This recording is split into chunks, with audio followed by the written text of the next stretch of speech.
It has been a roller coaster ride for currency markets in the last 2 weeks. The increase by 75 basis points on 21st September was anticipated by markets, but some were surprised at the continued hawkish tone taken by the Fed. The yen fell to a 24-year low against the US dollar, mainly due to the widening gap between US rates and the low level maintained by the Bank of Japan. The drop saw the central bank intervene for the first time since 1998. The internationally traded Chinese yuan also fell to its lowest level since data first became available in 2011. Adding to the turmoil, the British pound dropped to a historic low after the market was spooked by the new government's tax-cutting plans. On one side, you have the Fed, which is very hawkish, and on the other side, you have China and Japan, which is continuing to be dovish, is a difference in economic situation. So the inflation rate in US is still above 8%, and the labor market is very tight. But on the other hand, you have cases in China where there is still lingering growth concerns related to the property market. And in Japan, the external demand is simply not being able to lift the inflation expectations of the Japanese public. So that is the reason why the monetary policy is diverging between countries like the US versus countries like China and Japan. Many Asian economies, including Singapore, use a trade-weighted currency index that is anchored by both the Chinese yuan and the Japanese yen. So the slump in both these currencies will be closely watched in the region. The Chinese yuan has declined roughly about 11% year to date.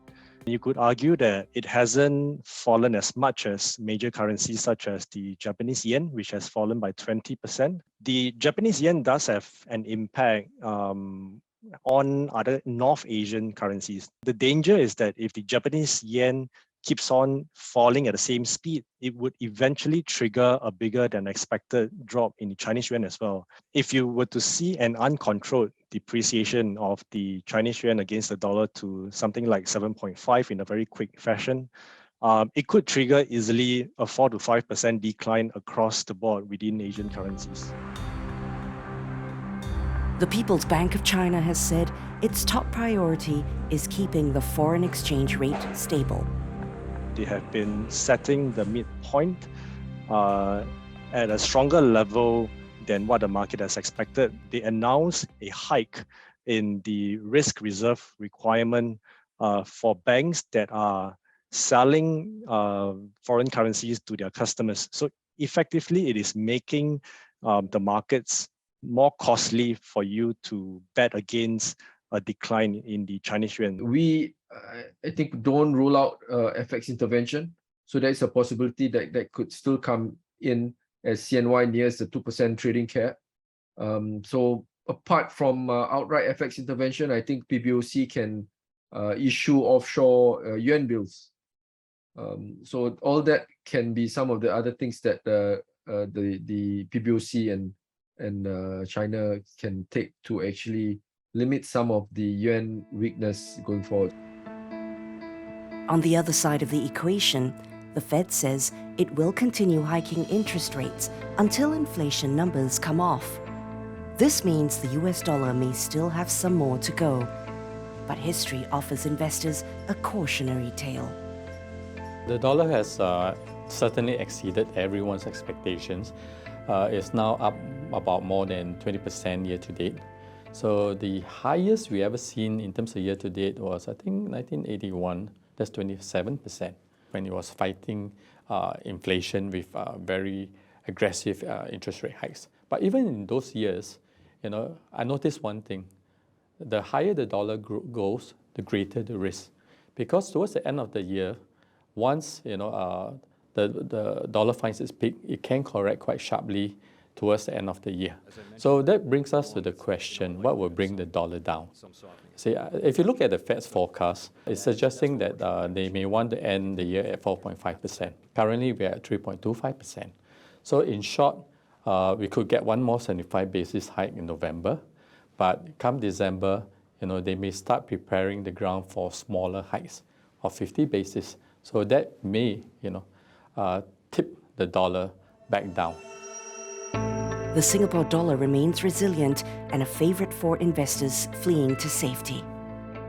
It's a function of not just the fact that we have a strong fiscal balance, a very dedicated